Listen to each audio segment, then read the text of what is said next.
जय श्री राम भक्तजनों। प्यारे भक्तों, किसी भी मंत्र का अगर इस तरह जाप करोगे तो आपकी हर इच्छा पूरी होगी और हर क्षेत्र में आपको सफलता मिलेगी। अब बात यह आती है कि किस मंत्र का जाप करें। जिस मंत्र पर आपको विश्वास हो, मंत्र आप कोई भी ले लीजिए,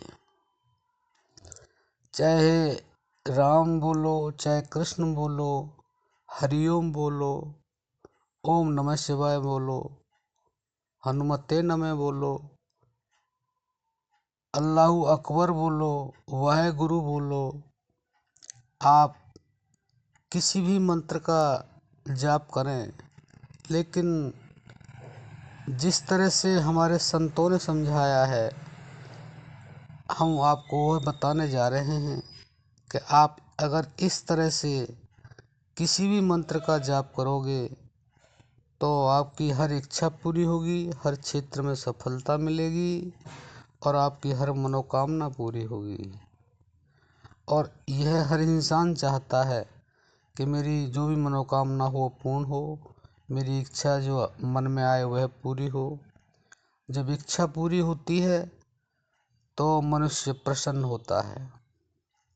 लेकिन भक्तों, हमेशा यह याद रखो, क्यों कोई भी अगर आपकी इच्छा है, आपकी इच्छा इस तरह की होनी चाहिए कि सामने वाले को कोई कष्ट ना हो, कोई दुख तकलीफ ना हो, क्योंकि जो हम जिसको देते हैं हमें वापस मिलता है।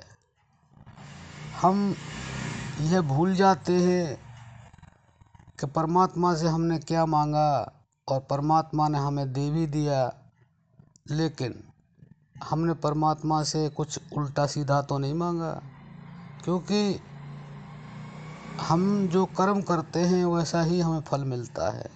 इसलिए सबसे पहले आप यह समझ लें कि हमने कभी भी कोई भी ऐसी इच्छा नहीं रखनी है जो दूसरे को घातक हो, दूसरे को दुख पहुंचाए। हमने हमेशा अपनी मनोकामना, इच्छा ऐसी रखनी चाहिए जिससे सामने वाले को दुख ना हो, कोई परेशानी ना हो। ऐसा अगर हम अपनी इच्छा, अपनी कामनाएं रखेंगे तो हमें कभी दुख परेशानी आएगी नहीं। दुख परेशानी इसीलिए आती हैं क्योंकि हम दूसरों के बारे में गलत इच्छा रखते हैं, मनोकामना रखते हैं, तो वैसा ही हमें मिलता है। क्योंकि प्रकृति का नियम है कि जैसा आप दोगे वैसा लोगे। क्योंकि जैसा बीज हम बोते हैं वैसा ही हमें मिलता है। क्योंकि संतों ने तो बड़े अच्छी तरीके से समझाया है कि बोया पेड़ बबूल का, आम कहाँ से खाए। तो भक्तों, जो आप बोओगे वही आपको मिलेगा। इसलिए अपनी किसी मंदिर में, मस्जिद में, गुरुद्वारे, चर्च में कभी भी जाएं, वहाँ पर इस तरह की इच्छा रखें कि दूसरे का उसमें अहित ना हो। तो अब हम अपने उस विषय पर आते हैं कि हमें कोई भी मंत्र अगर जाप करना है तो उसको किस तरह से जाप करें ताकि हमारी चाहत पूरी तरह से पूर्ण हो, सफलता हर क्षेत्र में मिले। भक्तों, वह बहुत ही साधारण है। हमारे धर्म पुस्तकों में लिखा हुआ भी है और संत समझाते रहे हैं। वह है, उस मंत्र को मन से जाप करो। वैसे तो वाणी से भी आप जाप करते रहे, लेकिन सिर्फ एक चीज़ का ध्यान रखना है, निरंतरता और एकाग्रता से लगातार हो और उसमें आपकी एकाग्रता होनी चाहिए। तो उसके मंत्र के अंदर कोई भी मंत्र हो उसमें पावर आ जाती है। वह जो मंत्र है वह मन के साथ लिपट जाता है।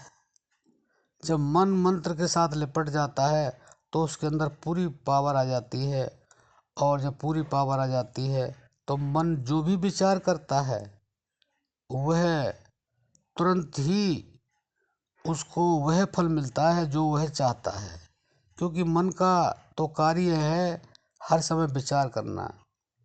लेकिन जब मंत्र को हम लगातार और मन से जाप करते रहते हैं और उसमें एकाग्रता रहती है तो उसके अंदर वह पावर आ जाती है कि जो आप सोचोगे वह होगा, जो आप बोलोगे वह होगा।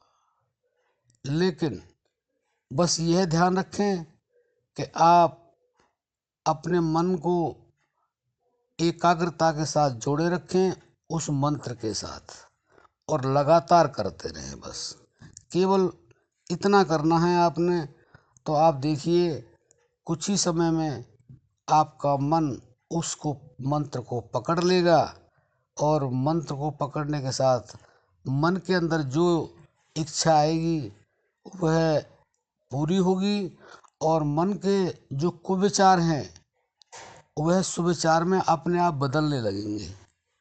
तो भक्तों, आशा करते हैं आप किसी भी मंत्र का जाप करें, जिस तरह से बताया उस तरह से करें, और अपनी हर मनोकामना को, हर इच्छा को पूरी करें।